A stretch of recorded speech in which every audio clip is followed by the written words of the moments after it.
नमस्कार दोस्तों। हिमालय के 5 रहस्य जो आपको तर्क पर सवाल उठाने पर मजबूर कर देंगे, उसके बारे में आज इस वीडियो में हम बात करेंगे।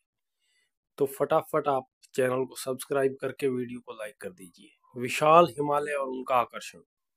पहाड़ों की एक यात्रा के बाद आप पहले जैसे नहीं रह जाते। हमेशा इसकी विशाल तहों में वापस जाने के लिए इंतजार करते रहते हैं। लेकिन फिर हिमालय एक छुट्टी मनाने वाले की कल्पना से कहीं ज्यादा है। ये पहाड़ इतनी दूर और अकल्पनीय जगहों की रक्षा करते हैं कि वे किसी कल्पना से कम नहीं हैं।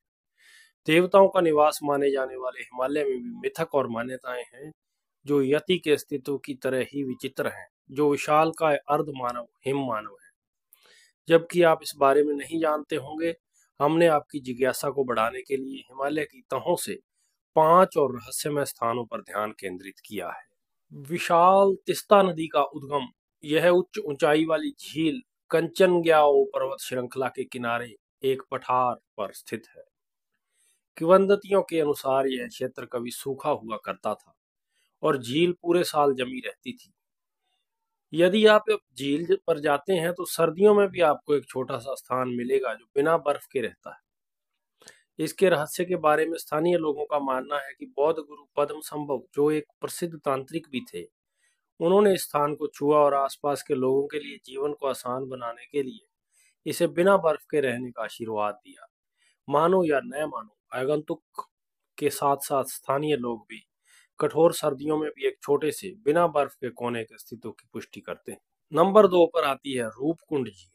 उत्तराखंड के सबसे आकर्षक और खूबसूरत ट्रैक में से एक रूपकुंड में रोमांचकारी रहस्य सहित बहुत कुछ है। कई तस्वीरें और आगंतुकों के विवरण इस बात के प्रमाण है कि झील के ठीक पास स्थित ट्रैक पर मानव अवशेष बिखरे पड़े हैं, जिसमें कंकाल, हड्डियां और चट्टानों पर रखी खोपड़ी शामिल है।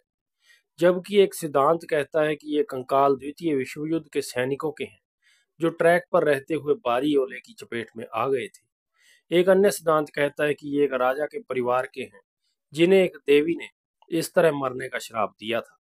इनमें से कोई एक चुने, हम इस पर कभी भी निश्चित नहीं होंगे। तीसरे नंबर पर आती है टाइगर्स नेस्ट मठ।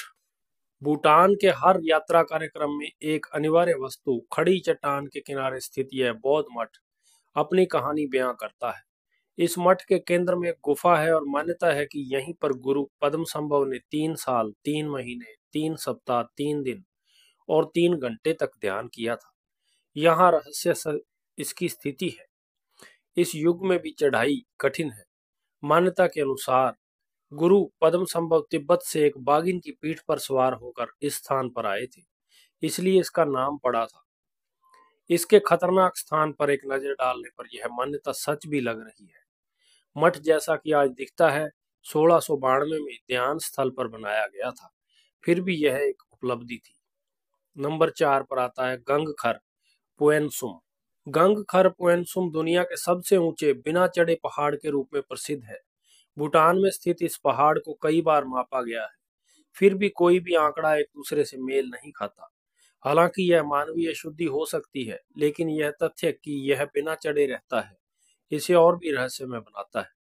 भूटानी मानते हैं कि यह यति और देवताओं सहित पौराणिक प्राणियों का घर है। इस पर चढ़ने के कई असफल प्रयासों के बाद भी पहाड़ पौराणिक बना हुआ है।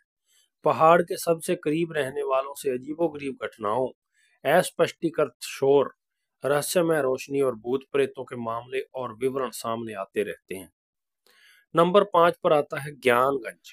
अमर प्राणियों के शहर के रूप में भी जाना जाने वाला ज्ञानगंज हिमालय की एक सुदूर दुर्गम घाटी में स्थित माना जाता है। पर्वतारोहियों और ट्रेकर्स द्वारा इसके सटीक स्थान को खोजने के कई प्रयास किए गए, लेकिन सभी विफल रहे। यहाँ तक कि नए जमाने के उपग्रह और अन्य मानचित्रण तकनीकें भी इसका मानचित्र बनाने में विफल रही। बौद्ध, विशेष रूप से तिब्बत और भारत के लोग दावा करते हैं कि ज्ञानगंज केवल एक जगह नहीं है, बल्कि एक उच्चायाम है। वे कहते हैं कि ज्ञानगंज को केवल ऋषियों, योगियों और अन्य योग्य आत्माओं द्वारा ही देखा और पहुंचा जा सकता है। जो लोग यहाँ हमेशा के लिए रहना चाहते हैं, उन्हें अमरता प्राप्त होती है। यह शायद केवल आम लोक कथाओं तक ही सीमित रहा हो, लेकिन कुछ प्रसिद्ध आध्यात्मिक नेताओं ने इसे देखने का दावा किया है, जिससे यह किंवदंती एक नए मुकाम पर पहुंच गई है। तो दोस्तों, अगर आप भी हिमालय और इन पहाड़ों से जुड़े रहस्यों से हमेशा के लिए प्यार करते हैं तो हमें कमेंट जरूर करके बताएं। और अगर आप चैनल पर नए हैं तो चैनल को सब्सक्राइब करके और बेल आइकन जरूर दबाएं।